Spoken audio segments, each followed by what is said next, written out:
Have you ever found yourself haunted by a memory that refuses to let go? One of those moments that seem trivial on the outside, but that in your inner world feel catastrophic. Perhaps it was a careless remark that slipped from your mouth at a meeting, or the time you stumbled walking into a crowded room, or even that awkward silence that froze in a conversation where you had no words to offer. Hours later, maybe even years later, you can still recall it vividly. You replay it as though it were a film stored in high definition, pausing, rewinding, dissecting every frame. You imagine the faces of others, the way they must have judged you, the whispered ridicule you are sure they carried with them afterward. Yet, if you were to ask them today, they would likely not even remember what happened. For them, the scene dissolved almost instantly, a passing moment erased by the tide of their own preoccupations. This discrepancy between the burning memory inside you and the indifference outside you is not a random accident of perception. It reveals a profound truth about the nature of human consciousness, a truth that Carl Jung, with his penetrating understanding of the psyche, saw with unsettling clarity. We walk through life convinced that others are watching, measuring, cataloging our every move. It is what could be called the illusion of the spotlight, a deep-rooted conviction that a hidden light follows us, exposing our flaws to an audience that never misses a detail. But the truth Jung uncovered is that the spotlight does not exist. The supposed audience is a fiction. For generations, human beings have lived as if their identity were the centerpiece of everyone else's attention, as if they were the protagonist in every other person's story. This belief is so ingrained that it feels almost impossible to challenge. From the moment we wake up, we unconsciously prepare ourselves for a performance. The clothes we choose are not only for comfort, but for the impression they may create.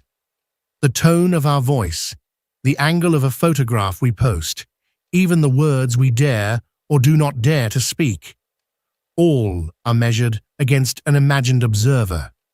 Without realizing it, we spend much of our lives rehearsing for an audience that rarely, if ever, looks up from its own script. This phenomenon could be described as relational narcissism, not in the grandiose sense of thinking we are more important than others, but in the subtler, pervasive sense of assuming that we occupy a permanent place in the minds of others. It is a subtle prison. Watch yourself closely for just a single week, and you will see how many of your actions are motivated by the silent question, "What will they think of me?" You will notice it in the hesitation before posting a comment online, in the delay before sending a message, in the second-guessing of how you walked into a room, or whether you smiled at the right moment. This constant preoccupation becomes the background music of our existence, and yet it is music that no one else is listening to. Carl Jung explored this very tension in his reflections on the persona and the shadow. The persona is the mask we wear for others, the socially acceptable identity shaped by cultural and personal expectations. Over time, we confuse this mask with who we truly are. We pour energy into polishing it, defending it, and fearing it might crack.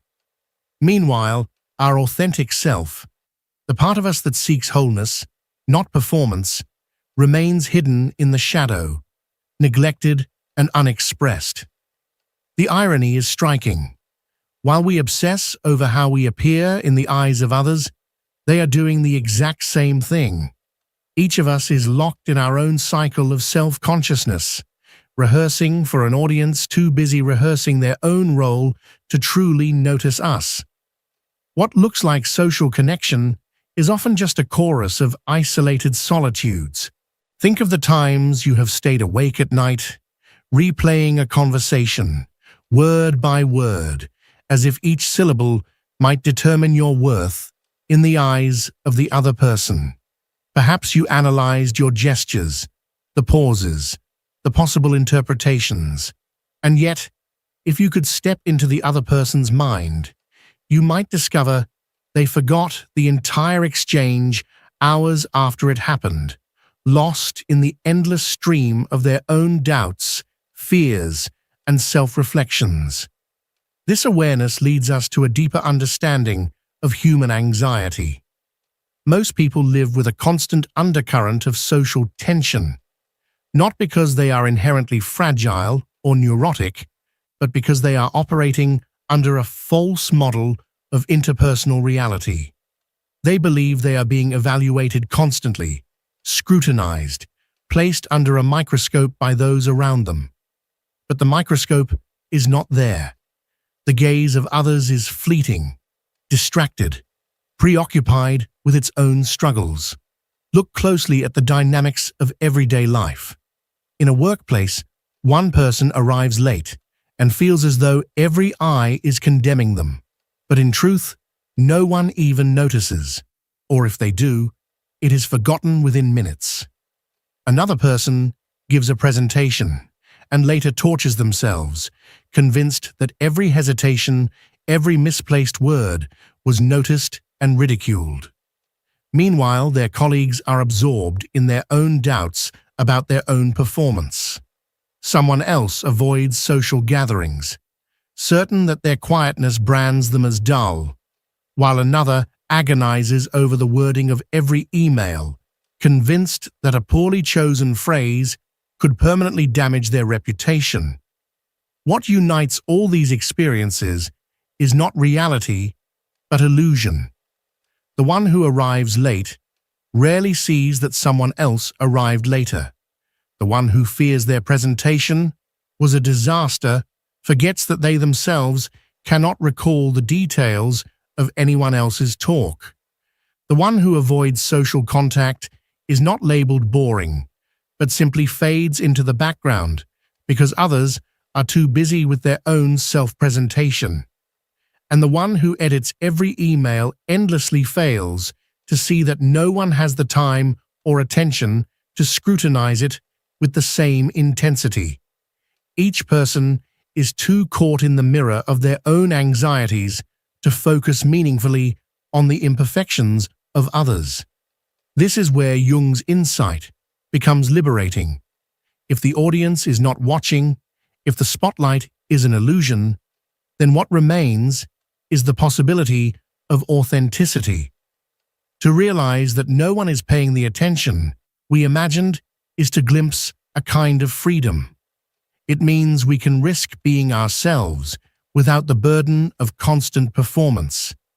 It means the chains of imagined judgment can begin to loosen, allowing us to live not for the reflection in the eyes of others, but for the truth that emerges from within.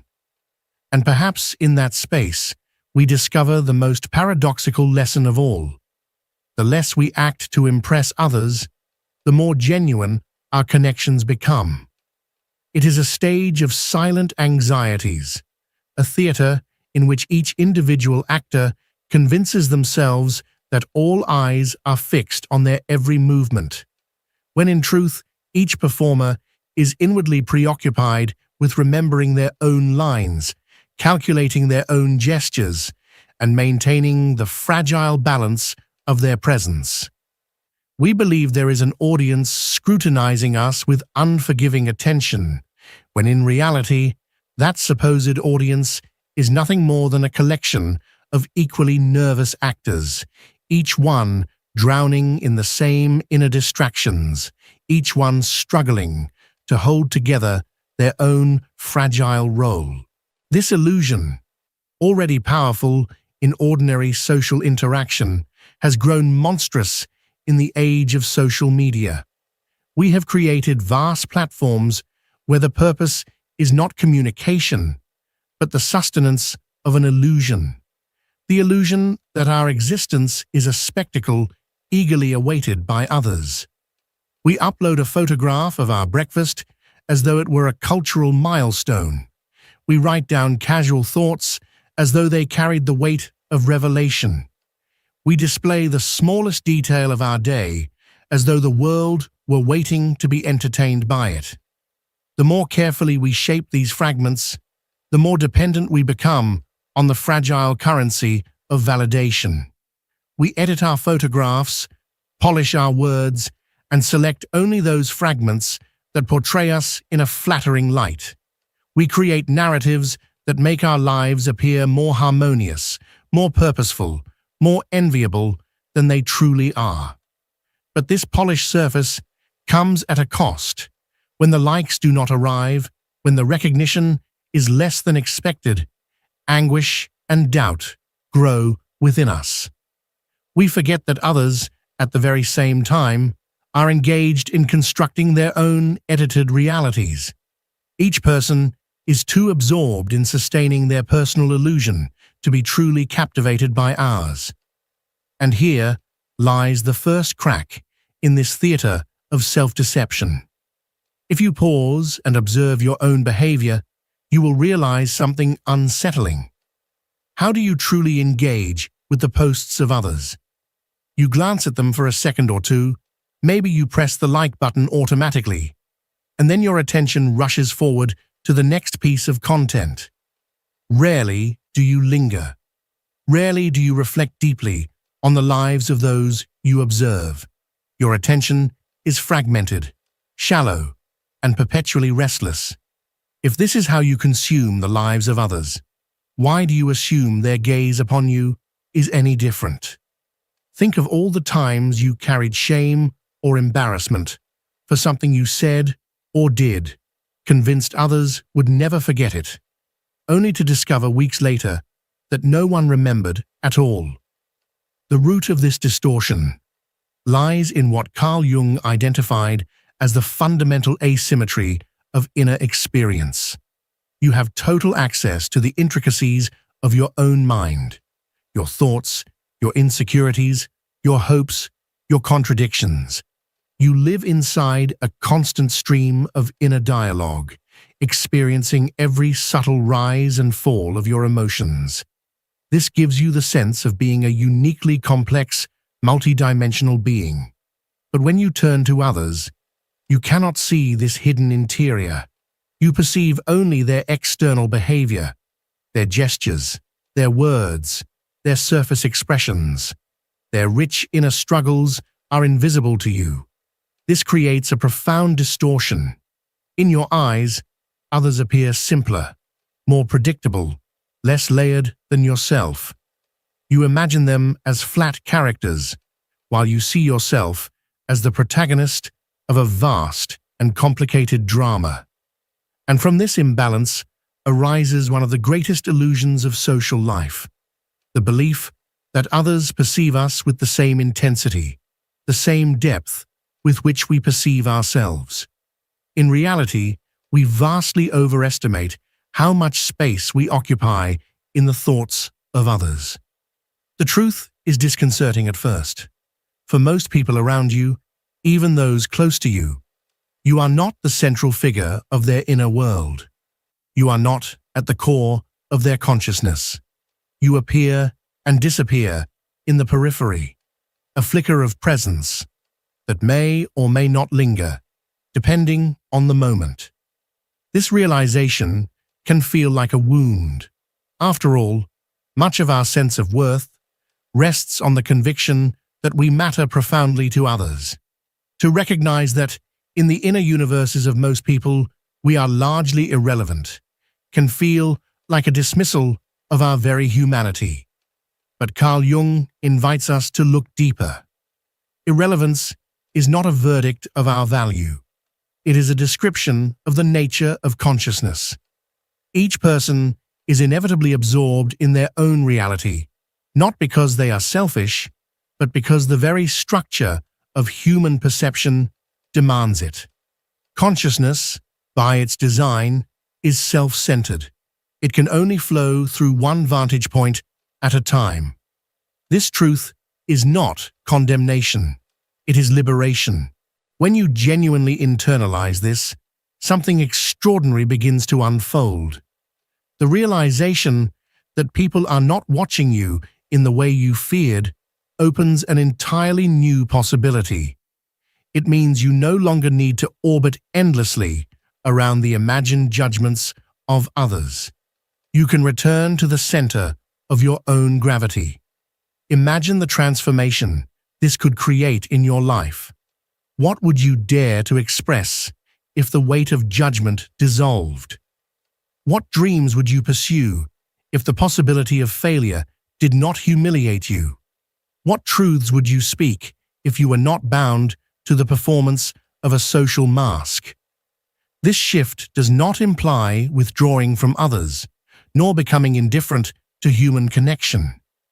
It means redirecting the energy you spend curating appearances into something more authentic. Instead of polishing masks for public approval, you can explore the deeper source of meaning within. Jung described this as the process of loosening the chains of the persona, the social mask we wear to satisfy expectations, in order to encounter the self, the inner core of wholeness and freedom. To live from the self is to live with courage, to recognize that your worth does not depend on the fragile applause of a distracted audience. It is to acknowledge that while others may forget your words and deeds, your own psyche never forgets whether you lived authentically or in imitation. The freedom lies not in being seen, but in seeing yourself clearly. And in that clarity, you discover the profound paradox. The less you seek to impress, the more deeply you begin to live. When you realize that others are not as focused on you as you once believed, you begin to see that many of the roles you play are unnecessary performances for an audience that is, for the most part, not paying close attention. Carl Jung reminds us of a paradox hidden within this truth. When you stop exhausting yourself trying to impress others and begin acting from authenticity rather than from a projected image, you become genuinely more compelling and attractive. Authenticity carries a magnetic force that no carefully crafted performance can ever replicate. Reflect for a moment on your own dependence on external approval. How much vital energy have you invested in maintaining an image that perhaps no one observes as closely as you imagine? The transition from seeking validation outside to cultivating authentic autonomy requires a precise, though not simplistic, method. It is not about becoming indifferent to others, but about recalibrating the weight their opinions hold in your decision-making. The first step is what we might call a motivation audit. For 1 week, before any meaningful decision, ask yourself, am I choosing this because I truly desire it, or because I hope others will approve? This practice unveils the surprising frequency with which our choices are driven by imagined audiences.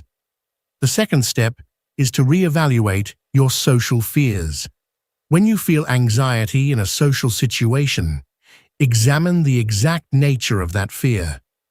Do you truly dread the real consequences of disapproval, or only the subjective feeling of being judged? In most cases, you will discover that the fear is disproportionate to the actual impact the situation might have on your life. The third element is to apply what the Stoics once called the dichotomy of control to relationships. You can govern your behavior, your words, and your decisions. You cannot govern the interpretations, reactions, or judgments of others. More importantly, you do not need to control them. A revealing exercise is to observe your own level of attention toward others for a week. Notice how superficially you process most social interactions, how quickly your mind returns to your own concerns after meeting someone. When someone shares a personal story, do you truly listen with full attention, or is part of your mind already preparing what you will say next? When you notice a couple arguing in a restaurant, do you deeply analyze their dynamic, or do you simply register the scene before returning to your own conversation? This observation provides a realistic measure of how much genuine attention you can expect from others. If your own attention is limited and easily interrupted by your inner world, why expect others to grant you more sustained focus than you are capable of offering yourself? The mathematics of human attention is merciless. We possess finite cognitive resources, and most of them are naturally directed toward our inner universe of worries, plans, memories, and anticipations. The most transformative practice, however, is learning to discover your own inner center of approval. When this insight truly integrates within you, you undergo what could be called an existential reconfiguration. The center of gravity of your identity shifts from external validation to internal coherence. This is not an overnight change, but a gradual transformation of your fundamental orientation toward life.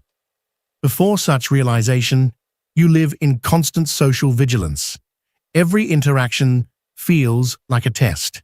Every silence, a potential sign of disapproval. Every critique, a threat to your worth as a person. Your self-esteem fluctuates with the waves of external recognition, like a ship adrift in the sea of others' opinions. After embodying this wisdom, you cultivate what could be called existential stability. Your sense of worth no longer depends on maintaining a continuous performance.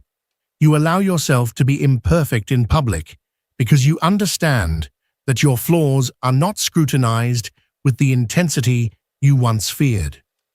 This transformation manifests in concrete ways.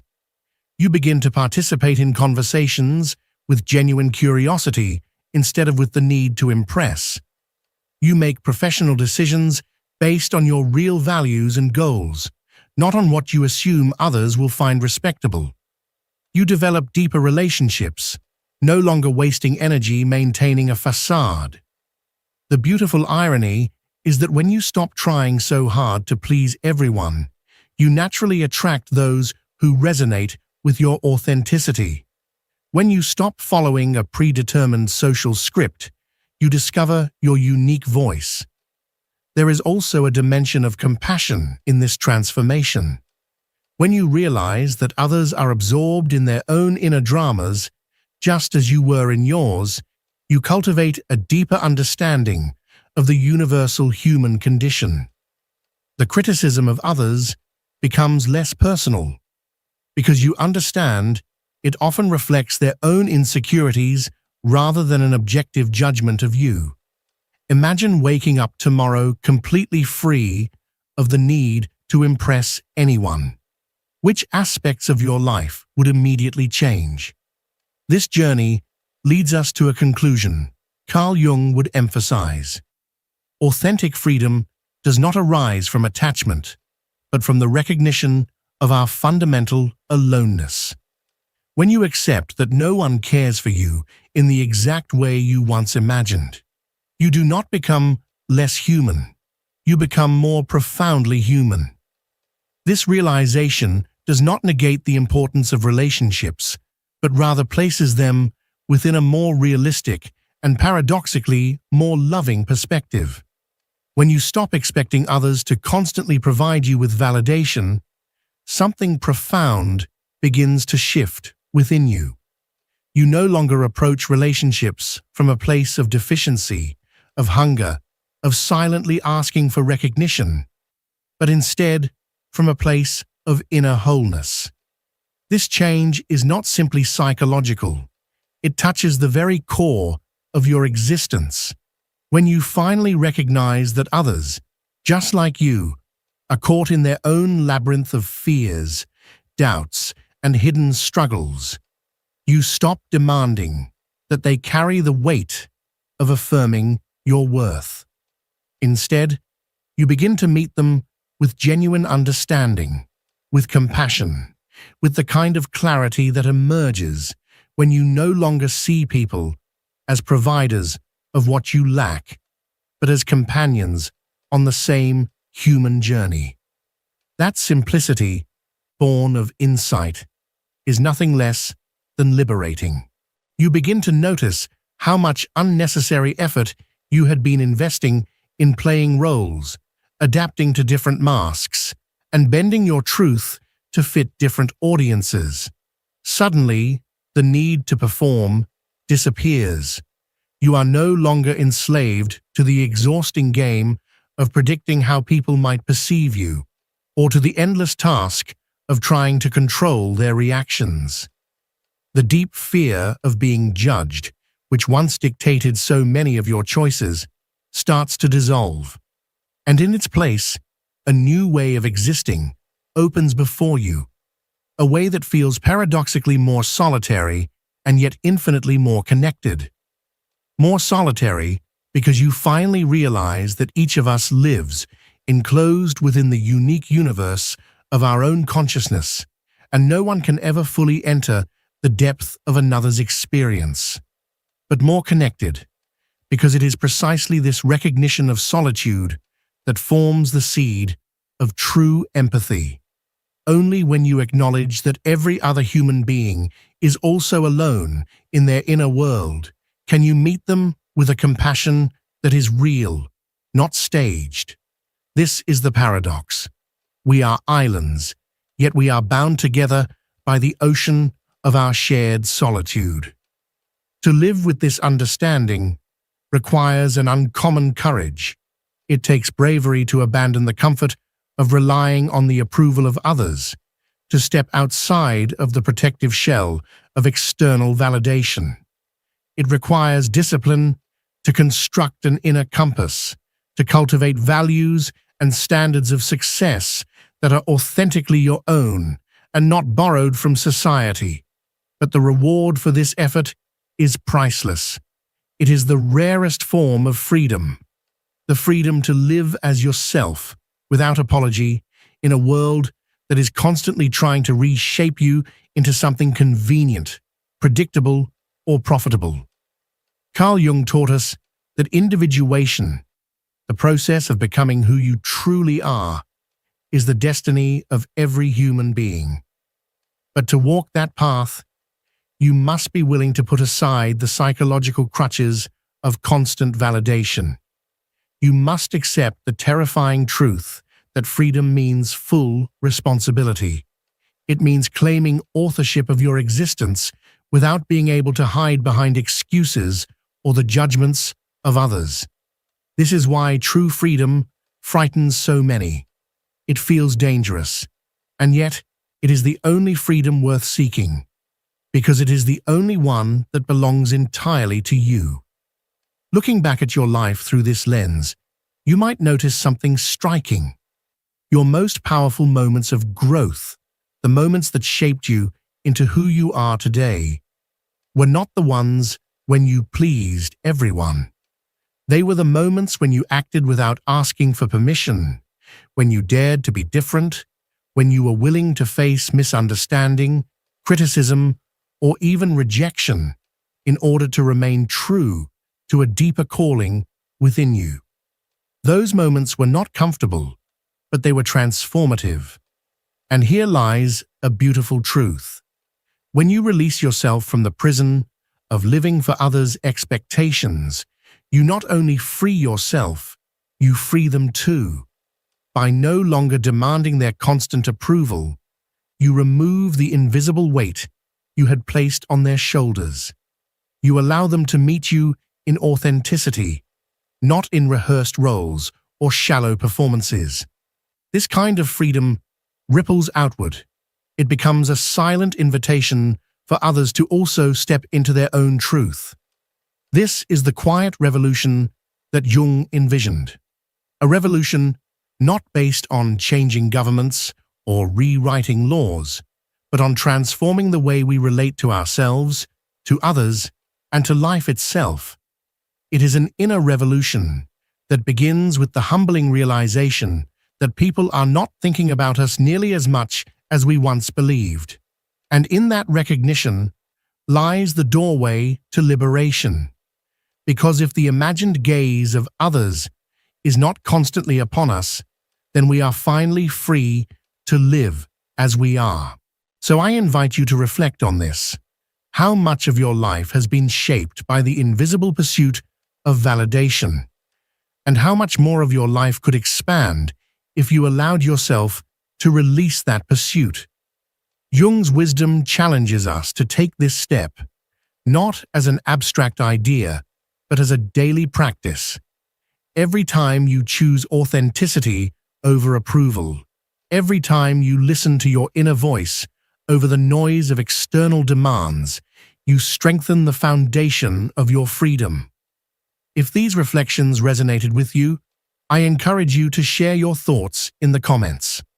Perhaps there was a specific insight that struck you deeply, something you recognize in your own journey. Your voice matters here, because together we create a community of people committed to exploring life at its deepest levels. And if you know someone who is struggling with the weight of external expectations, consider sharing this with them. It may offer them the same release it offered you. Finally, if you want to continue exploring these ideas, rooted in philosophy and psychology, but applied to the everyday struggles of being human, I invite you to subscribe to the channel and activate the notification bell. Your support allows this space to exist, a space where Jung's insights can be honored, explored, and lived in practice. And remember this: the moment you stop living for the approval of others is the moment you truly begin to live for yourself.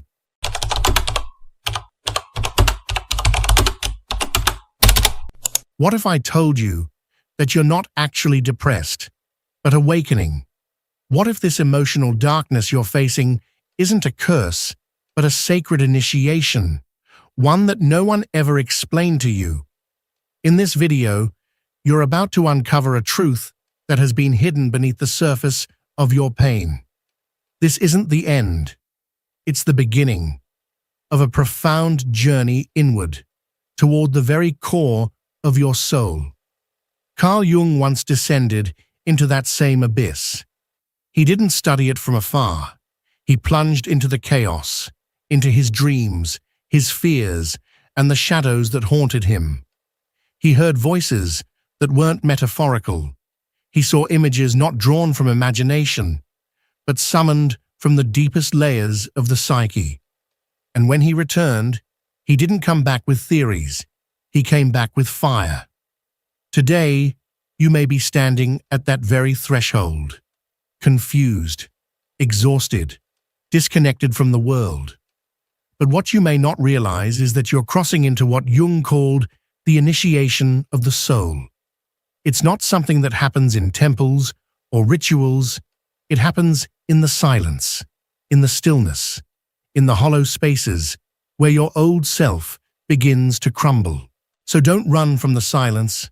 Listen, because within that silence, something ancient calls to you, and that voice is your own.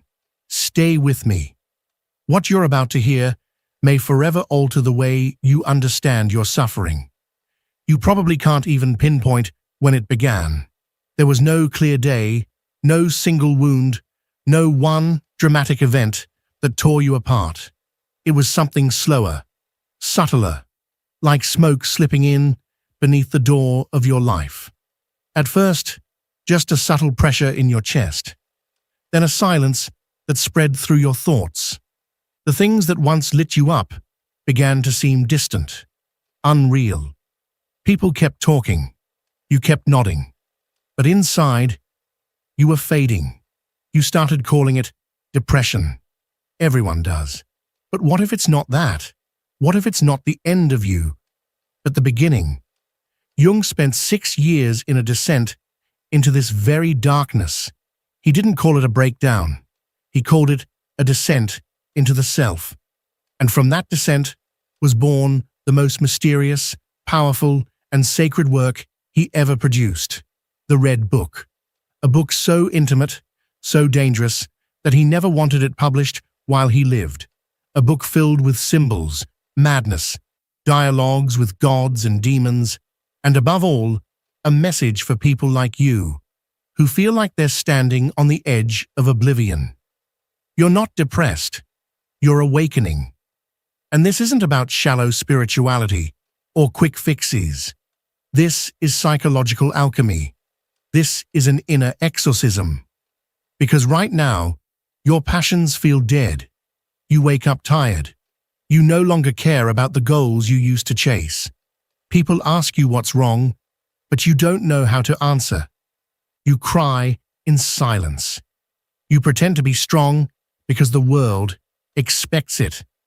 But Jung discovered a truth while walking through that same darkness. Depression isn't always a malfunction. Sometimes it's the soul withdrawing from a life it no longer recognizes as true.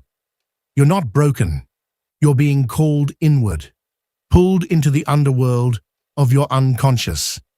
And like Jung, you're not meant to escape this chaos, but to walk through it and to be transformed by it. The Red Book wasn't a diary. It was a map, a record of what happens when a human being stops performing and starts facing everything they've repressed.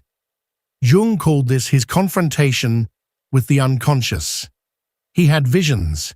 He heard voices. He met archetypal figures within himself that shattered the identity he thought was real.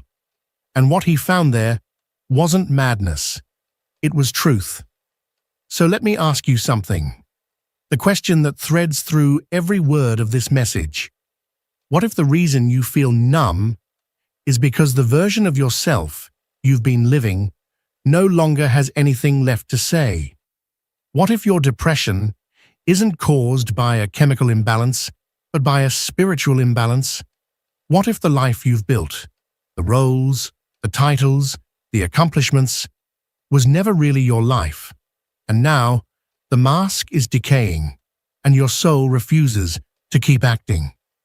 This is not a breakdown. It's a spiritual rebellion. Jung said something that should strike you like thunder. People will do anything, no matter how absurd, to avoid facing their own souls. But not you, because if you found your way to these words, it means you've already begun to sense the truth. Pain isn't random. It's a message. Your depression isn't just speaking about your past. It's revealing the false identity you've clung to. So let me paint an image that Jung would have understood better than anyone. You're in a house. Every room is full of people. You've smiled. You've played the roles. You've kept the peace. You've tried to belong. But now, without telling anyone, you've walked down into the basement. It's dimly lit. It's cold. And for the first time, you are alone. This is where most people panic. They rush back upstairs, desperate for noise, comfort, distraction. But if you stay, if you sit in that dim silence long enough, something strange begins to happen. You start to hear whispers, not from the outside world, but from a deep corner within you. And one of those whispers says, "I've been waiting for you." That voice is your true self, the one you abandoned in order to survive, the one who never wanted to be perfect, only whole. The Red Book was Jung's testimony of what happens when you choose not to go back upstairs, when you stay, when you sit in the darkness and face the chaos, not to find answers, but to listen. At first, all he found was confusion, monsters, fear, blood. But he kept listening, and eventually, he found his soul. So what does this mean for you? Maybe you don't need to numb yourself. Maybe you don't need to snap out of it. Maybe what you're experiencing isn't a disease to be cured quickly, but a rite of passage that demands reverence and courage. Maybe, just maybe, you are not falling apart. You are being stripped down so you can finally meet yourself. Maybe what you need isn't to fake another smile or adjust your attitude just to fit in. Maybe what you truly need is to surrender, to stop resisting, to allow the outdated version of yourself to slowly dissolve. Maybe you need to sit in the silence long enough until a deeper voice, your own, finally begins to speak. That's the real purpose of this message, to flip the script that society has imposed on you about what depression really is. You are not weak, you are not lazy, you are not broken or doomed. What's happening to you is not a malfunction, it's a calling. A force older than any social construct, older than your pain, older even than your thoughts, is pulling you inward. You are being summoned by your unconscious. And if you have the courage to truly enter that abyss, you may never return as the same person. But that is precisely the point of going in. So let me ask you again, what if you're not depressed? What if, for the first time in your life, you're finally listening to the voice you've been running from all along? And what if that voice is you? We've been led to believe that this darkness is a personal defect, a lonely labyrinth we alone have wandered into. But what if I told you this feeling was never meant to be a medical sentence? What if it was always a door that Carl Jung himself dared to walk through, when he let go of everything he thought he was, his career, his theories, his identity, even his sanity? He didn't write the Red Book to escape the darkness. He wrote it to face it, to hear it, to uncover the wisdom hidden within it. We live in an age that has sanitized depression, reduced it to a chemical imbalance, a serotonin issue, a buzzword like self-care. But Jung understood something far more terrifying and far more liberating. He believed the only true purpose of human existence was to bring light into the darkness of the soul. To Jung, the soul didn't retreat from consciousness because it was damaged. It retreated because it was being ignored by your masks, your attachments, your desperate need to seem normal. So what did Jung do when the soul withdrew? He didn't try to fix it. He didn't run. He followed it, into visions, into myth, into madness. The Red Book is the record of that journey, a descent into symbolic landscapes, endless deserts, ancient serpents, war gods, divine mothers, forgotten towers, and ruins that still whisper. Jung called that inner world the collective unconscious, an ancient spiritual ecosystem, older than your history, your culture, or even your name. And in that chaos, he didn't just find shadows, he found messages. Jung encountered Philemon, a prophetic and wise figure who guided him through the madness. Philemon wasn't real, but he was true. He symbolized the inner guide we all carry, the one who only begins to speak when everything else within us has gone quiet. Then came the Red One, a dark, seductive force, representing desire, destruction, repressed passion. Jung didn't fight him. He didn't run. He listened, because these figures were not hallucinations. They were fragments of his own psyche, forgotten, rejected, buried. And here's where the truth hits hard. For Jung, depression was not the absence of happiness. It was the eruption of truth. The truth about friendships you maintained out of inertia. The truth about dreams that were never truly yours. The truth about the masks you wore for years just to feel safe. So the soul revolts, not with screaming, but with numbness, fatigue, apathy, disconnection. It shuts off the surface noise because it needs you to go deeper. This is why Jung's experience matters now more than ever. He stopped treating the unconscious as a disease. He began to treat it as a language made of symbols, of dreams, of sudden moods, of emotions that defy logic. What we call depression, Jung called initiation, a psychic death. And like all deaths, it's chaotic. You lose motivation, you lose clarity, you lose people, you even lose the self you thought you were. But buried beneath the ashes, something else is trying to emerge. A version of you that is real. A self that no longer performs. A self that no longer apologizes for existing. Let's be honest, this awakening is not beautiful. It feels more like decomposition than revelation.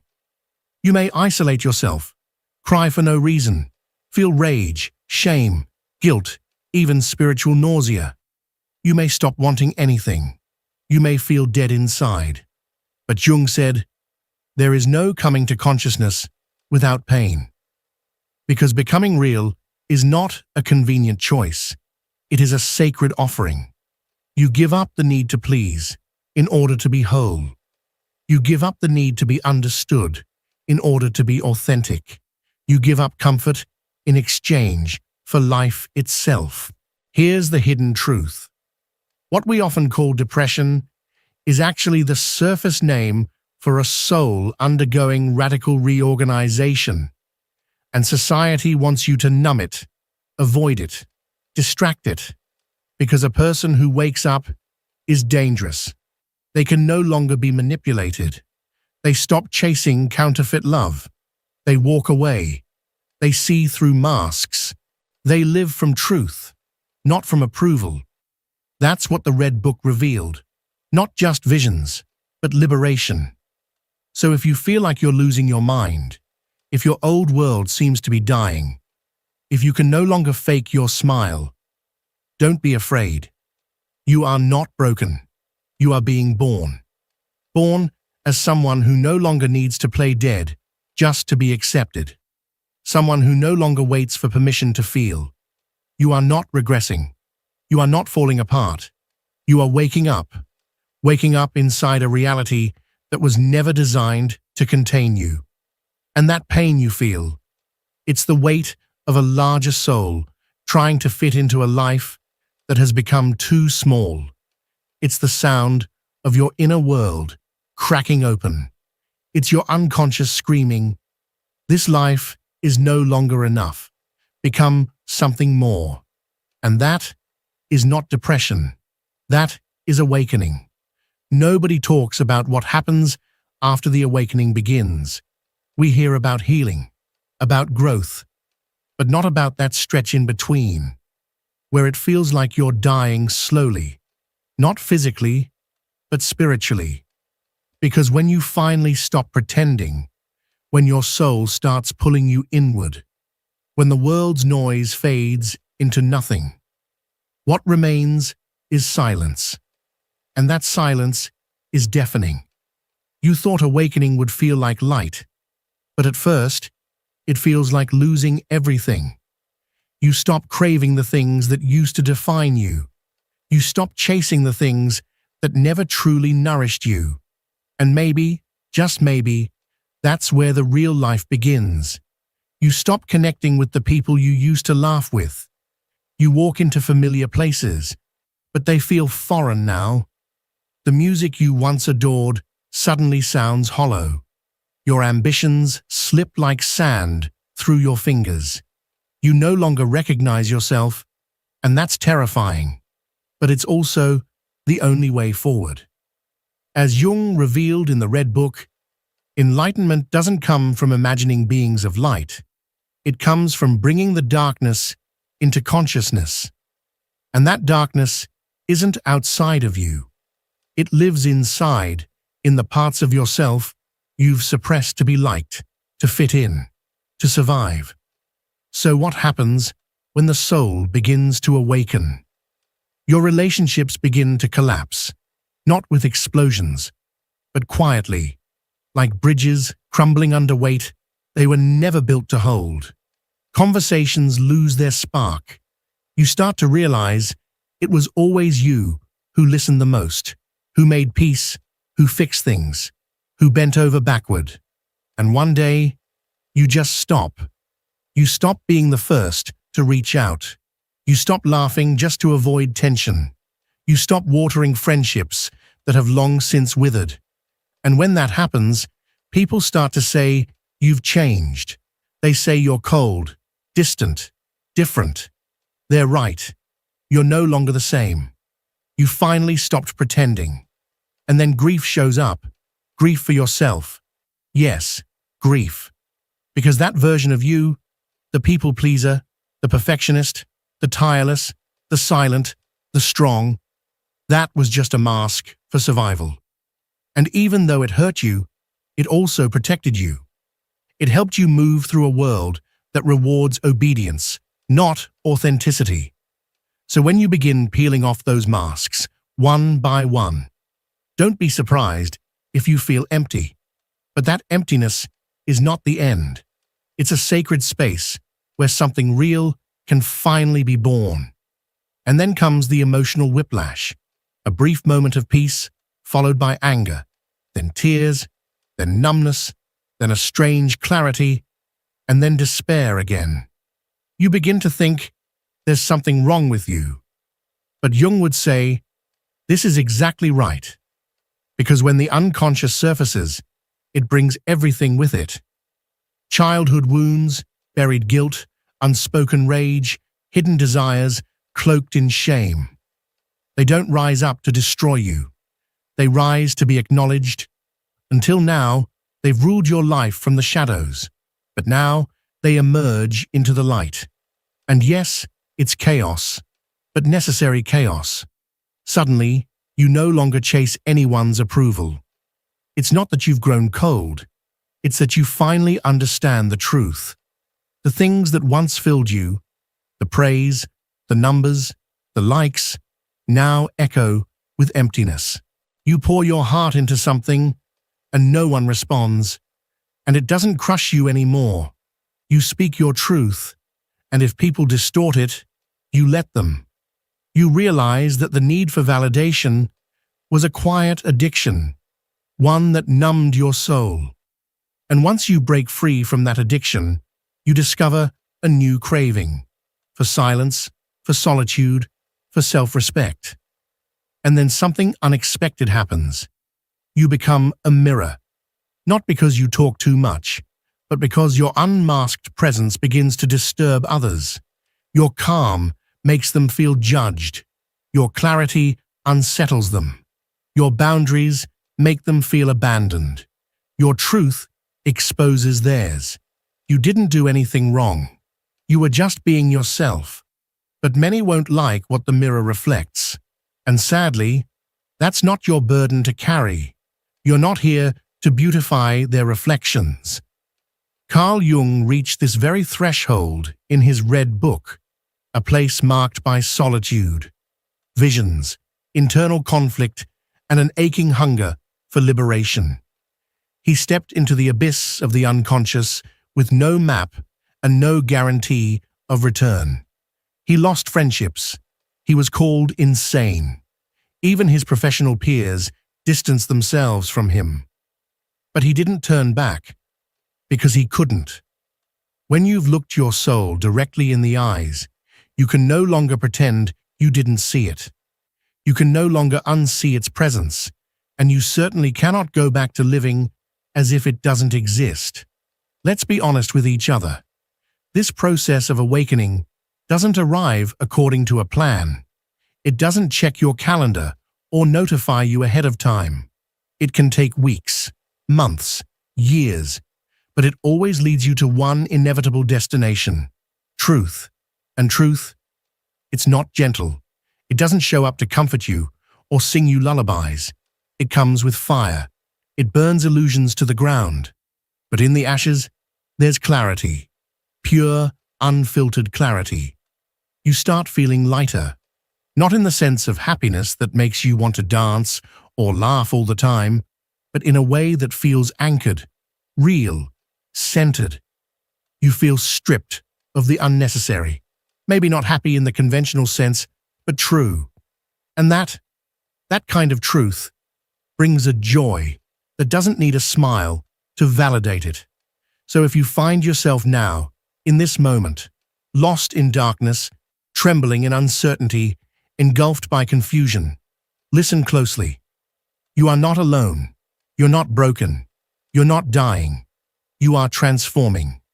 Everything false within you, every performance, every mask, every illusion is crumbling. And it's supposed to. Let it collapse. Because beneath that debris, something sacred is waiting to be born. You've already felt the pain. You've already dwelled in silence. You've lost people, energy, your sense of identity. So now what? You are no longer who you were, but you're not yet who you're becoming. You are in the sacred in-between. And that is where the true self is born. Not from effort or empty affirmations, but from surrender. Let's speak clearly now.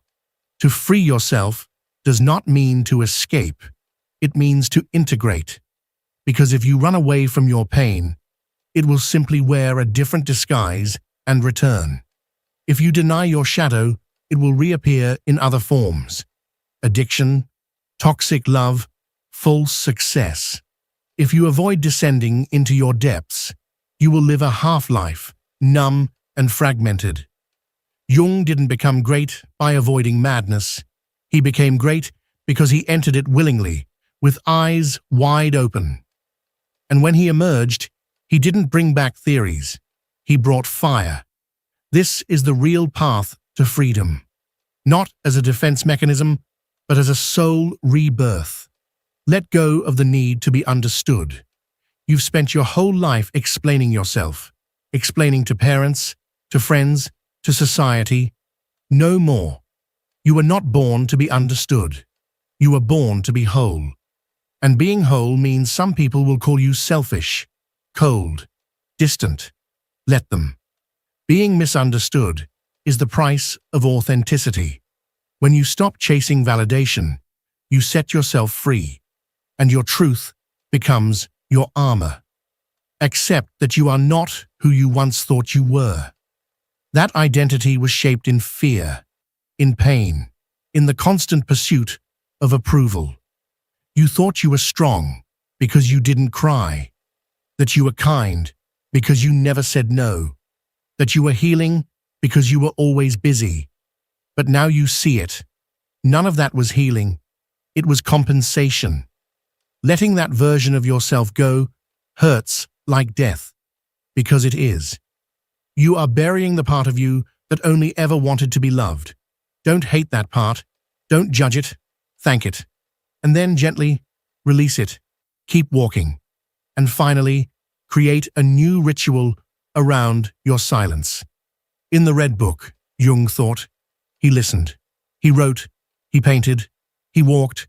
He meditated. He transformed his silence into a sacred temple, not a prison. Let your silence do the same. Let it speak to you. Let it show you the things your busy mind never dared to look at. Silence is not empty. It is full of truths that have always been there, but the world was never quiet enough for you to hear them. Now finally listen, and let that echo rebuild you. When the old world collapses before your eyes, resist the urge to rebuild using the same bricks that already betrayed your soul. Don't rewrite the same story with the same ink that once poisoned your spirit. This is the time for a new code, one that doesn't trade your authenticity for acceptance, one that doesn't seek applause but inner alignment, one that finally and fully honors the soul that waited lifetimes to be remembered. Do not sacrifice your peace for the approval of others. Let this be your new code of living, a silent but powerful inner law where you no longer chase after things that leave you feeling empty, where your peace becomes sacred ground, untouchable, unwavering. You begin to walk away from what once drained you, and you do so without guilt. You speak your truth plainly, without the need to soften it for anyone's comfort. You stop defending your worth, because it stands self-evident. You love, yes, but you no longer beg to be loved. And this inner code, this new compass becomes your anchor, because the world will try to pull you back. It will attempt to lure you into your old patterns, to seduce you into fitting in again. But when it does, your new self will smile, not out of arrogance, but out of clarity. And it will say, with calm and strength, I don't live there anymore. The label of depression is heavy, but it's not permanent. It can feel like a sentence, like a verdict that defines your identity. But listen closely, even if it makes you uncomfortable. You are not your diagnosis. You are not your wound. You are not merely a chemical imbalance in the brain. Yes, your pain is real. Your suffering deserves compassion. But it is not the deepest truth about you. There is something deeper, something ancient, something sacred that has always lived beneath the surface, quietly waiting to be rediscovered. Carl Jung didn't see depression as a dead end. For him, it was never just an affliction. It was a rite of passage, a descent into the sacred underworld of the soul. Not a collapse, but an initiation. The Red Book did not offer solutions. It offered a mirror that shows you not how to go back to who you were, but how to become who you really are. So stop trying to return to the version of you that existed before the darkness. That person never truly existed. That was the mask, the performance, the illusion. Now you act differently, not because you're afraid, but because you finally see things clearly. You say no without guilt. You leave the rooms that silence your spirit. You rest before you burn out. You stay silent when the world refuses to listen. You stop performing for love. You let your silence speak for you. And most importantly, you no longer need external validation to feel real, because you've remembered something timeless. You were real long before anyone ever rewarded you for being so. This isn't about becoming someone new. It's about shedding everything you never were. That's what Jung did. And when he returned from his own descent, he didn't just come back with theories. He changed the course of psychology. He transformed how we understand the soul. Because he dared to face what most people run from, his own abyss. And you have that same power, but it won't come through fighting. It will come when you finally surrender, when you sit in your own fire and learn to listen to the silence within it. You were never broken. You were buried. And now you rise, not perfectly, but authentically.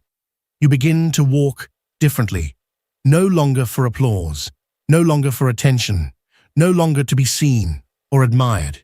You walk with gravity. You walk with presence, not to impress, but simply to exist. And yes, you will lose people along the way. Let them go. You will question yourself. Keep going anyway. You will feel the ache of solitude. But in that solitude, you will meet someone you've long forgotten. Yourself. The one who never abandoned you. The one who weathered the storm. The one who sat beside the shadows. The one who breathed through the emptiness and never gave up. And now that you've seen the truth, you will never trade it again for comfort or acceptance. So here it is, the final line that echoes through every soul that has dared to descend and return. You are not depressed. You are remembering who you are. And you are not done. You are just beginning.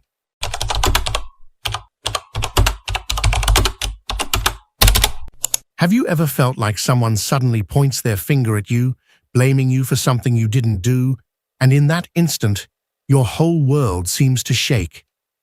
Picture this. You're just walking through life, doing your best, trying to grow, to be kind, to evolve into the best version of yourself. And then, without any warning, someone hurls an unjust accusation your way. Your heart races, your thoughts spiral, and before you know it, you're questioning everything, even yourself. Does that sound familiar? If it does, stay with me, because what you're about to discover could change everything. Carl Jung, one of the most profound thinkers of the human soul, uncovered something powerful, something that lives inside of you, a hidden force, a truth so transformative that once you understand it, you'll never see yourself or the people around you the same way again. Jung believed that you hold within you the power to decide who deserves your energy and who does not. And trust me, when someone blames you unjustly, Jung would tell you that this is one of the clearest signs that this person does not belong in your life. Let me ask you something right now. From the heart, how many times have you carried guilt that wasn't yours? How many sleepless nights have you spent replaying words someone else said to you? Words that made you feel small, inadequate, even broken. If you've been through that, you're not alone. We've all been there. But here's the good news. You don't have to live like that anymore. Jung taught us that the human soul is not meant to carry burdens that don't belong to it. Your energy, that sacred spark that makes you you, was never meant to be drained by people who refuse to see your worth. And today, together, we're going to begin unlocking the invisible chains that have held you back. We'll use Jung's groundbreaking ideas not just to shift how you relate to others, but how you relate to yourself. Now think about this. Carl Jung wasn't just a psychologist. He was an explorer of the soul. He believed that within every single person lives an entire universe, a vast inner world filled with symbols, feelings, and truths that speak to us all the time, even if we don't always listen. But how does this inner world communicate? Not through long speeches or clear directions. Jung believed that the unconscious speaks through signs, through dreams, through gut feelings we can't always explain. Have you ever had a strange feeling about someone? Maybe you met a person who seemed perfect on the outside, charming, sweet, full of promise. But something deep within you whispered, "Be careful. Something's off here." That whisper was your soul speaking. That was your unconscious, your inner self, trying to protect you. Now imagine you're in a relationship, whether it's with a friend, a family member, or a romantic partner, and everything seems fine. Until one day, out of nowhere, they blame you for something you didn't do. Maybe they tell you you're selfish, that you're not trying hard enough, that everything that went wrong is your fault. And even though, deep down, you know it's not true, a tiny voice inside begins to ask, what if they're right? What if I really am the problem? That moment of self-doubt, that fracture in your confidence, is exactly where Jung's teachings become essential. He would say it's not a coincidence that you're feeling this way. It's your unconscious sending you an urgent message. It's telling you something loud and clear. This person doesn't deserve your energy. This guilt is not yours to carry. Let's pause for a moment. Take a deep breath. Feel that tightness in your chest, that uncomfortable sensation that appears when someone blames you unfairly. That's not weakness. That's not a flaw. It's a signal. Jung taught that emotions, especially the ones that make us squirm, are tools. They are the language of the soul. So when someone points a finger at you, when they make you feel less than, it's not just a passing irritation. It's your inner self raising a red flag. It's not just an annoyance. It's a profound invitation to look deeper. Why are you giving this person so much power over how you feel? Why do you stay in the game they've created instead of guarding what really matters?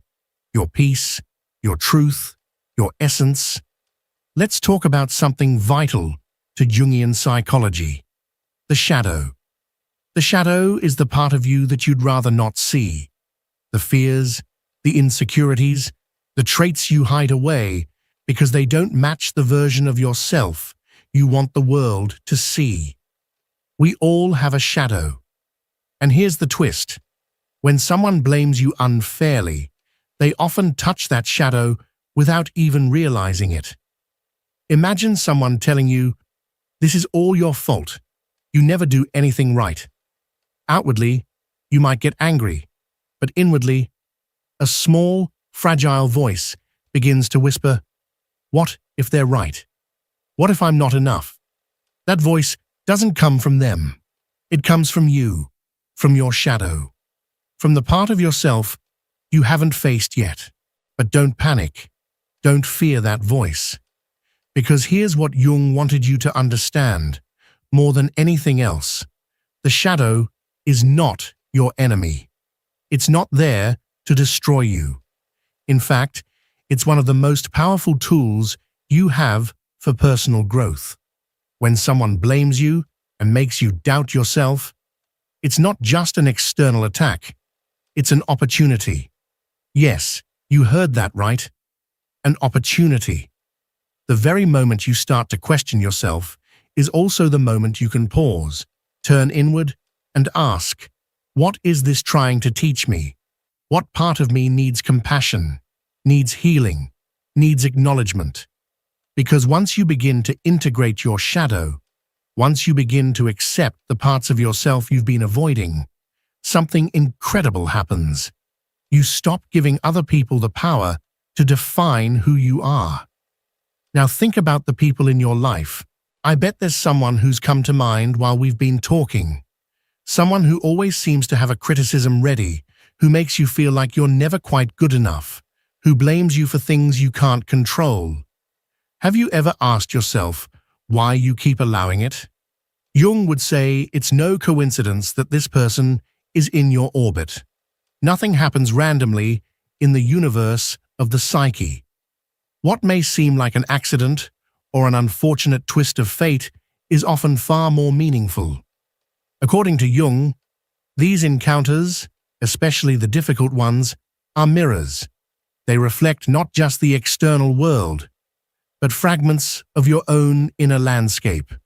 What disturbs you in another person, what triggers pain or frustration, is usually a projection of something unresolved within yourself. But this doesn't mean you are doomed to stay trapped in those reflections. You are not destined to repeat those emotional loops indefinitely. Just because someone projects their guilt onto you doesn't mean you have to accept it as your reality. That emotional weight, that false narrative they impose, doesn't belong to you. It's a distortion, a ripple on the surface of your emotional self. Imagine for a moment that you're standing before a still lake. The water is calm, crystal clear, so perfectly serene that you can see your reflection in it without distortion. Every feature, every emotion, all laid bare and true. Then suddenly, someone hurls a rock into that water. The surface breaks, waves ripple outward, your reflection warps, twists, blurs, until it becomes almost unrecognizable. That's what happens when someone unfairly blames you. Their words, their energy, their accusations disturb your inner peace, shake your self-image, and momentarily confuse your sense of self.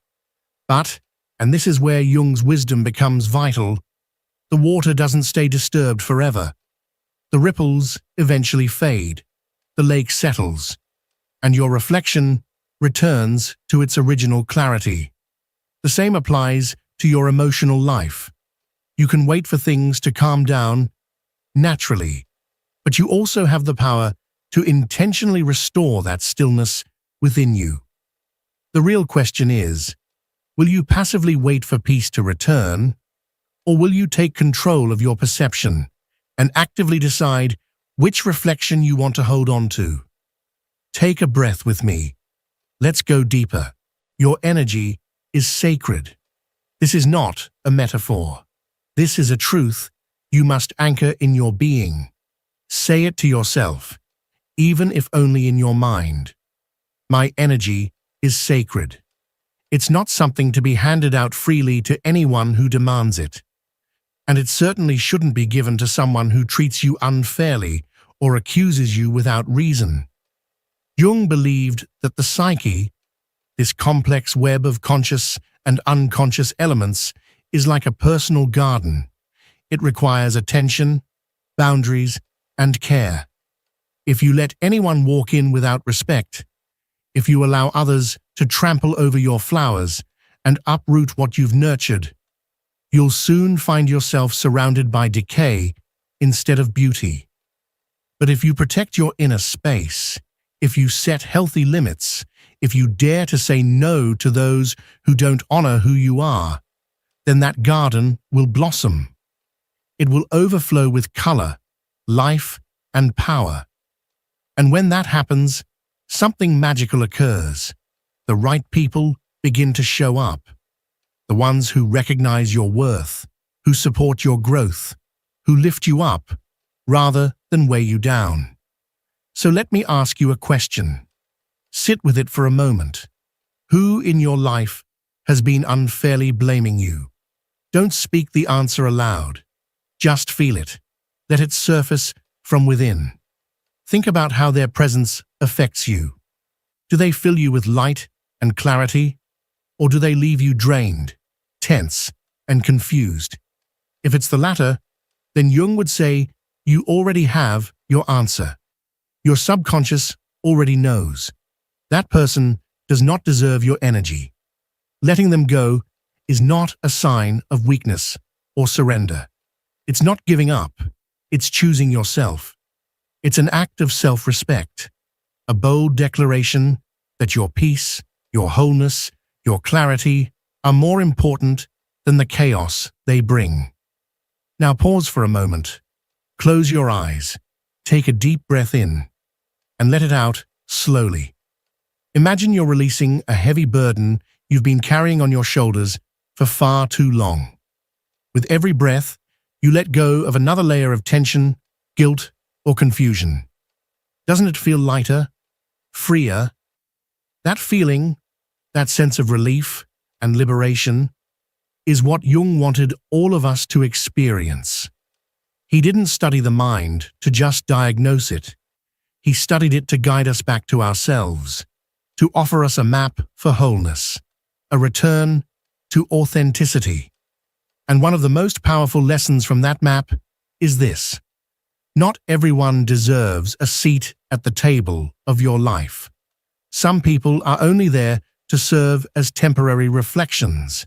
They're not meant to stay forever. They arrive to reveal the parts of yourself you've outgrown, to help you see what needs to be released. And that's okay. Not everyone is meant to walk with you to the end. Letting go doesn't mean you hate them. It means you finally love yourself enough to stop sacrificing your peace. Let's go even deeper now. When someone unjustly blames you, they're not just disturbing your calm. They're challenging your authenticity. They're trying, consciously or unconsciously, to rewrite your narrative. But to Jung, authenticity wasn't just a desirable trait. It was the core of psychological health, the foundation of a meaningful life. So, what does it mean to be authentic in a world that constantly tries to shape you into something you're not? How do you stay true to your essence when others try to mold you through blame, guilt, and manipulation? This is where things get real. Think about the times you've been made to feel like you were the problem. It might have been subtle. If only you had done this differently, everything would be fine. Or it might have been blunt. This is all your fault. And in that moment, something inside you begins to fracture. You second-guess your choices. You question your value. You lose trust in your own judgment.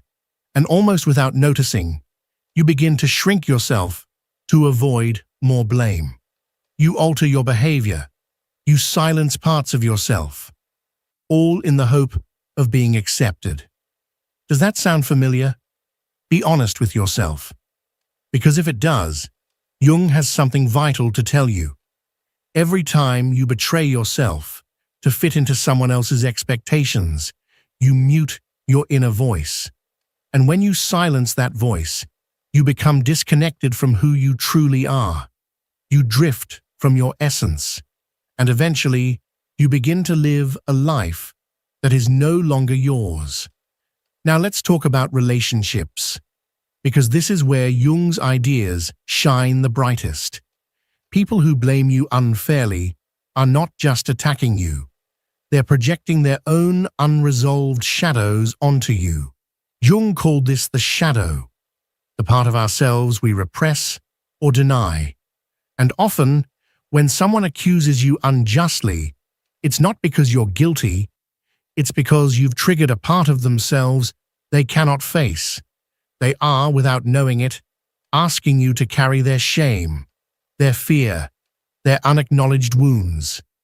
Picture this. Someone points a finger at you and says you're the reason for their misery. On the surface, it feels like a personal attack. But if you zoom out, if you look at it through Jung's lens, you realize that their blame has nothing to do with you. It's their shadow, screaming to be seen. You're not the villain in their story. You're the mirror they refuse to look into. But let me be clear. This doesn't mean your job is to fix them. You are not a therapist for every wounded soul you meet. Your role is not to absorb their pain or decode their unconscious. Your role is to remain rooted in your truth, to see the projection for what it is, and to choose, with clarity and courage, whether that relationship supports your growth or suppresses it. And when it suppresses you, when it demands that you dim your light so others feel comfortable, you owe it to yourself to walk away, not in anger, not in revenge, but in love. Love for yourself, love for your path, love for the person you are becoming. Jung's work isn't about analyzing others. It's about understanding yourself. When someone blames you unfairly, the real question isn't, what's wrong with them? The real question is, what is this revealing about me? Maybe it's showing you that you're afraid of disappointing people. Or maybe it's revealing that you've been giving your energy to those who don't value it. Whatever it is, that discomfort becomes a doorway. And once you step through, you find something powerful. The ability to choose who stays in your life and who doesn't. Let me tell you a story to bring this to life. Picture a woman named Anna. Anna had a friend who constantly blamed her for his own mistakes. If he was late, it was because Anna hadn't reminded him of the time. If his day went wrong, it was because Anna hadn't been supportive enough. At first, Anna accepted it. She thought, maybe I really could have done more. But over time, she started to feel empty. She looked in the mirror and no longer recognized the person staring back. Where was her joy? Where was her strength? Then one day, something clicked. She remembered Jung's idea of projection, that what we see in others often reflects what's inside us. And that's when she realized it wasn't her. It was him, throwing his chaos onto her. So she made a bold decision, to let him go. What happened next? It wasn't easy at first. There was guilt, doubt, even fear of being alone. But slowly, Anna began to bloom again. Her energy returned. Anna began to bloom again. Her energy returned. Her dreams resurfaced. And the right people started showing up in her life. Why? Because when you release those who don't deserve your energy, you give your unconscious the space to guide you toward what truly aligns with your truth. Jung called it individuation, the process of becoming who you really are, free from the masks others try to place on you. So here's another question for you. Who in your life is asking you to carry guilt that doesn't belong to you? Think carefully. Maybe it's someone close, someone you deeply care about, and that makes it even harder, doesn't it? Because when you love someone, the last thing you want is to walk away. But here's the truth Jung left us with. Self-love does not bargain with your peace. If someone keeps blaming you unfairly, over and over, they're not loving you, they're using you. And you, my friend, deserve more than being someone else's emotional dumping ground. Let's try something quick. Imagine you're standing in front of that person right now. They're pointing at you, saying the words that usually hurt. This is your fault. But this time, instead of lowering your head or defending yourself, you just take a breath and silently say, "This is not mine to carry." How does that feel? Isn't it freeing? Jung would say that this simple act of rejecting someone else's guilt is a step toward your freedom, because your energy was never meant to feed someone else's chaos. It was meant to nurture your dreams, your passions, your purpose. Now let's talk about self-love, because that's the heart of all this. Jung didn't just explore the unconscious and the shadows. He showed us that the most important relationship you'll ever have is the one you have with yourself. When someone blames you unfairly, they're not just draining your energy, they're stealing your chance to love yourself fully. Think about that. Every time you accept guilt that isn't yours, you're telling your unconscious, "I don't deserve peace." But when you stand your ground and say, "No, this isn't mine," you send a different message. "I love myself enough to protect myself." And you know what happens when you truly begin to love yourself? Relationships begin to shift. The people who once drained you start to fade away, not because you push them out, but because your energy no longer tolerates them. It's like your soul creates a natural filter. Only those who respect you, value you, and lift you higher are allowed to stay. Jung explained it through his idea of synchronicity. When you're aligned with your truth, the universe conspires to bring you what resonates with you. But for that to happen, you must first release what doesn't belong to you. Think of your life as a river. When someone blames you unfairly, it's like throwing a rock into your stream. The water stirs, it's redirected, it loses its natural flow. But when you remove that rock, when you choose to reject blame that isn't yours, the river runs freely again. That flow, that freedom, is where you rediscover your power. Jung would say, that's the moment when your conscious and unconscious align, creating a harmony that transforms everything around you. So here's a challenge for you. The next time someone blames you unfairly, don't react right away. Take a moment, breathe, and ask yourself, is this really mine? Do I truly deserve to carry this? 9 out of 10 times, the answer will be no. And when you reach that no, you'll have the power to let go, to protect your energy, to choose yourself. Because at the end of the day, as Jung would say, your life is not about pleasing others. It's about becoming the person you're meant to be. We've reached the final stretch, and this is where it all comes together. If someone blames you unfairly, you'll know they don't deserve your energy. But knowing isn't enough.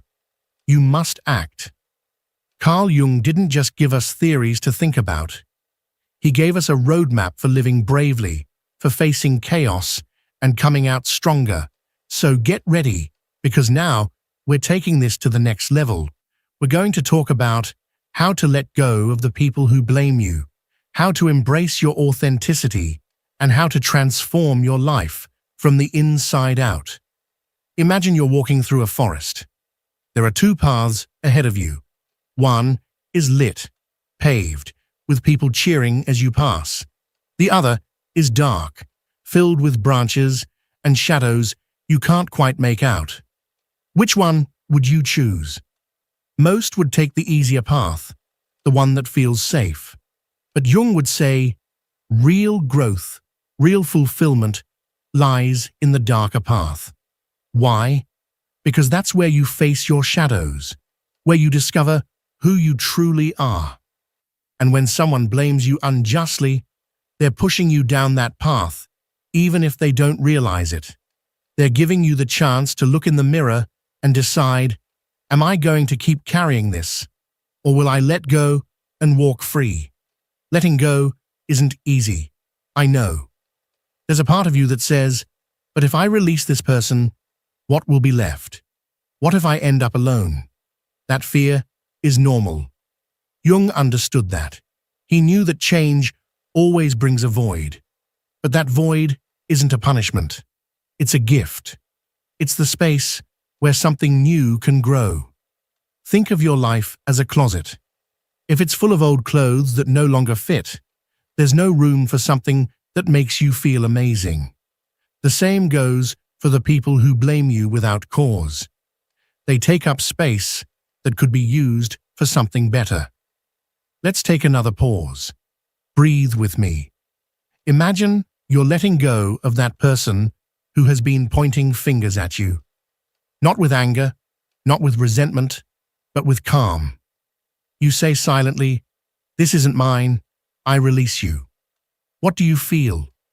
Maybe relief, maybe a hint of sadness. But there's also power there, right? Because when you let go, you're not just freeing that person, you're freeing yourself. Jung called it shadow integration, the act of accepting that you don't need everyone's approval to be worthy. Now let's talk about what comes after letting go, because this isn't just about saying goodbye. It's about saying hello to something greater. When you stop carrying guilt that doesn't belong to you, your energy shifts. You start attracting people who see you for who you are, not for what they can take from you. Jung explained this through his idea of synchronicity. When you live from your truth, the universe responds. Doors open, connections bloom, and suddenly, life begins to feel like an adventure rather than a battle. But here's the catch. Authenticity isn't a destination. It's a practice. You don't just wake up one day and say, I'm 100% myself now. It's a daily journey of listening to your unconscious, of paying attention to that inner voice that warns you when something feels off. Have you ever felt that tightness in your chest when you're around someone who blames you? That's your signal. Don't ignore it. Jung would say that it's your soul crying out, choose better. Choose what makes you feel alive. And here comes the most powerful part of all. When you live from your truth, you inspire others to do the same. Imagine the impact. If today you decide to release someone who doesn't deserve your energy, you're not just changing your life. You're giving someone else permission to do the same. It's like throwing a stone into a still pond. The ripples spread, touching everyone around you. Jung believed that the purpose of life isn't just to survive, but to become a beacon of light for the world. And you can't be that light if you're buried under the weight of guilt that isn't yours. So here's my final challenge for you. Look at your life right now. Who is blaming you unfairly? What relationship is taking more than it gives? And most importantly, what are you willing to do about it? You don't owe anyone an answer but yourself. But if there's a voice inside you saying, enough is enough, listen to it. Because that voice is your unconscious, your guide, your compass to a fuller life.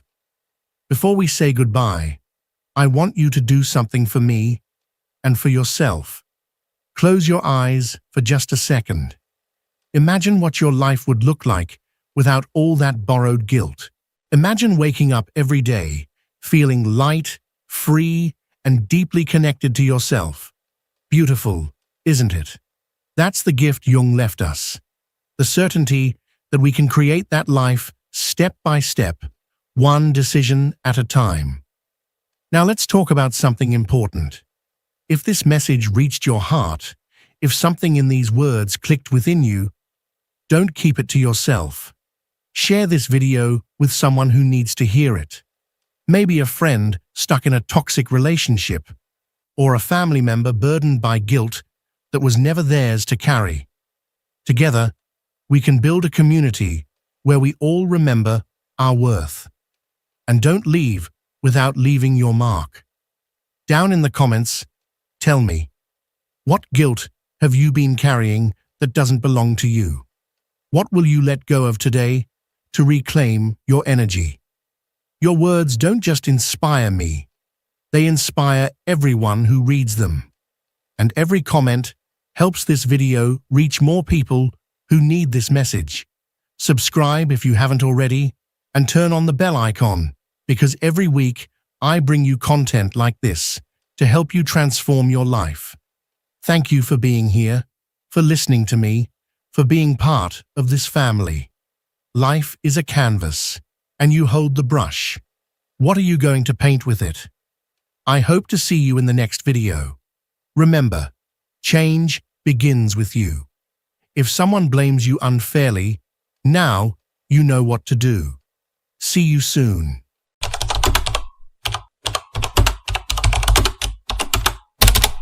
Have you ever felt like everything in your life is out of place?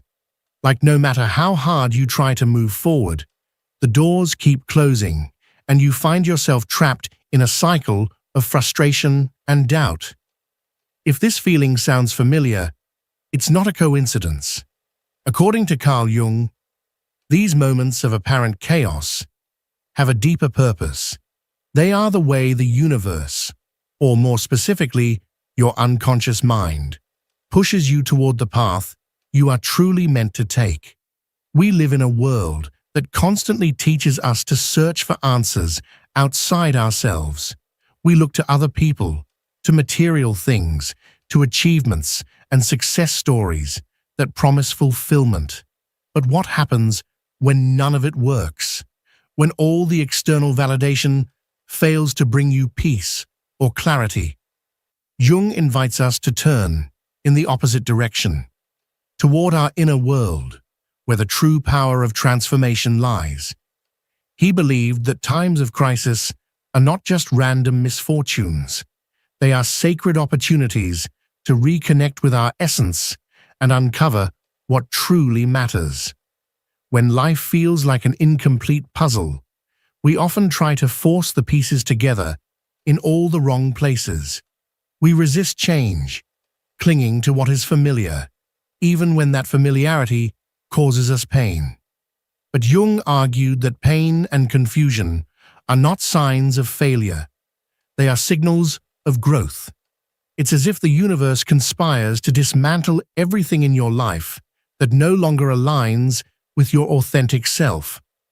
What feels like punishment is, in fact, an invitation to look beyond the surface. Think back to those moments when everything seemed to be falling apart, relationships that ended suddenly, projects that didn't succeed, situations that spiraled out of your control. It's easy to fall into despair and wonder why these things happen to you. But from Jung's perspective, each of these events is deliberately placed on your path to teach you something essential. They are not coincidences, they are deep messages from your unconscious, calling you to wake up, to shift your perspective, and to reconnect with your life's true purpose.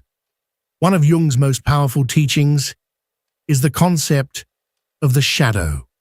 This is the part of you that you hide, suppress, or deny, because it doesn't fit with the image you want to present to the world. But ignoring the shadow doesn't make it go away. It seeps into your relationships, your choices, and your most frustrating experiences. When someone or something irritates you more than it should, Jung would say, that you are confronting a reflection of your own shadow. Accepting the shadow is not easy. It requires courage and honesty. It's like facing a mirror that doesn't just show your strengths, but also your weaknesses, fears, and contradictions. But here's the secret. When you embrace your shadow, you begin to integrate all the parts of yourself.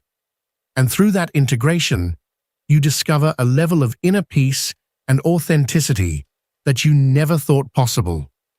Life is not designed to be a straight, predictable path. It is full of twists, setbacks, and moments of uncertainty. But it's exactly in those moments of uncertainty that transformation occurs. When you dare to let go of control and begin to trust that the universe has a plan for you, you start to notice how the puzzle pieces begin to fall into place on their own, in ways that are more beautiful and meaningful than anything you could have orchestrated yourself. That resistance to change, that fear of letting go of the familiar, is one of the main reasons why we feel stuck.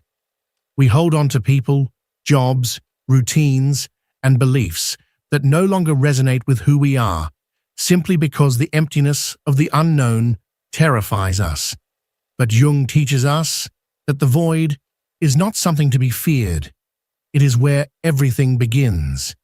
It is a sacred space, a blank canvas on which you can redesign your life according to your true purpose. In those transitional moments, when it feels like everything is lost, the universe is offering you a rare and powerful gift. It's clearing away what no longer serves you so that you can make room for what truly matters.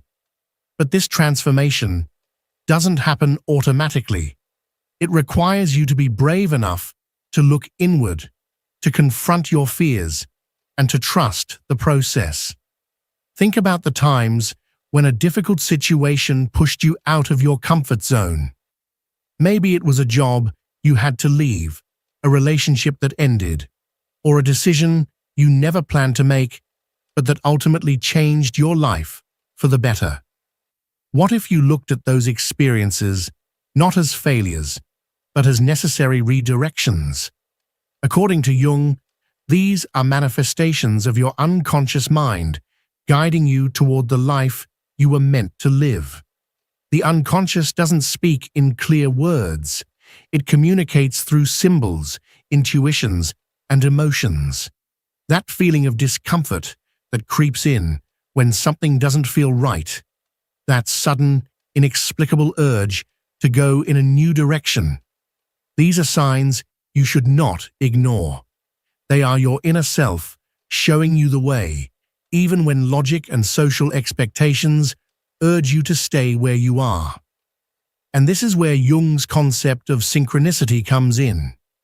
One of the most fascinating concepts introduced by Carl Jung is that of synchronicity. It occurs when seemingly random events align in such a perfect and meaningful way that they cannot simply be dismissed as coincidences. It's as if the universe itself conspires in your favor, whispering through subtle signs and occurrences that you are exactly where you are meant to be, doing precisely what you are meant to do. These experiences are not just uplifting.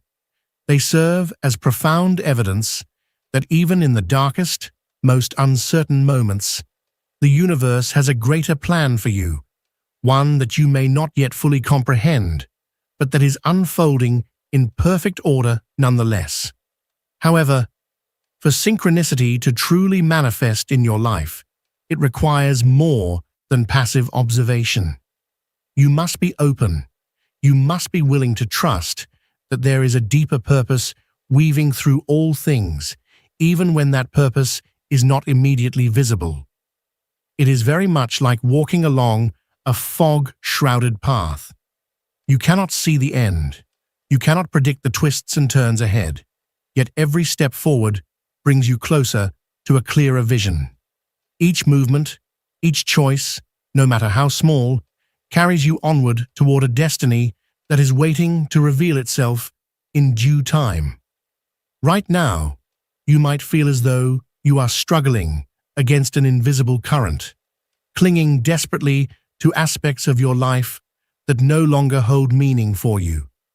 Perhaps it's a relationship that has grown weary and distant, a job that drains you of your passion and vitality, or even a dream that once ignited your soul but now feels strangely hollow.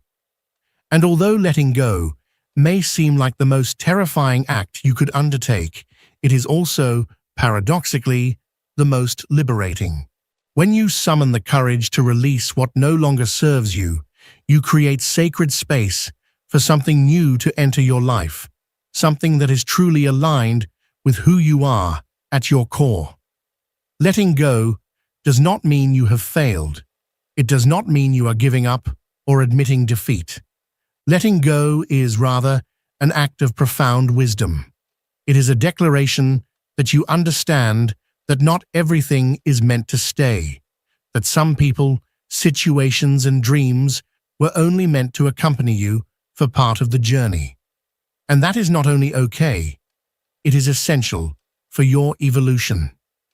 Carl Jung deeply believed that when you stop clinging to what has outlived its purpose in your life, you send a powerful signal to the universe.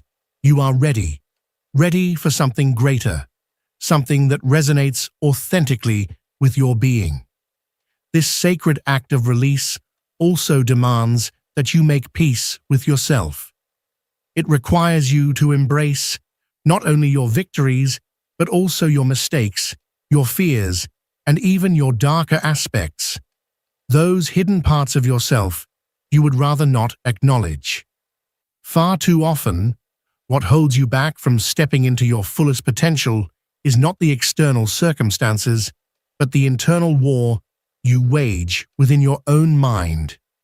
It is that critical voice, endlessly whispering that you are not enough, that you will never succeed, that reminds you cruelly of every misstep and failure. But here lies a liberating truth. That voice is not who you are. It is merely a fragment of your psyche, a shadow seeking recognition and integration. When you choose to face that shadow instead of running from it, something miraculous happens. You cease blaming yourself for past failures. You stop measuring your worth by the impossible standards of others. And you begin to understand that every single experience, even the painful ones, even the ones that shattered you, have carved the unique path that brought you to this very moment.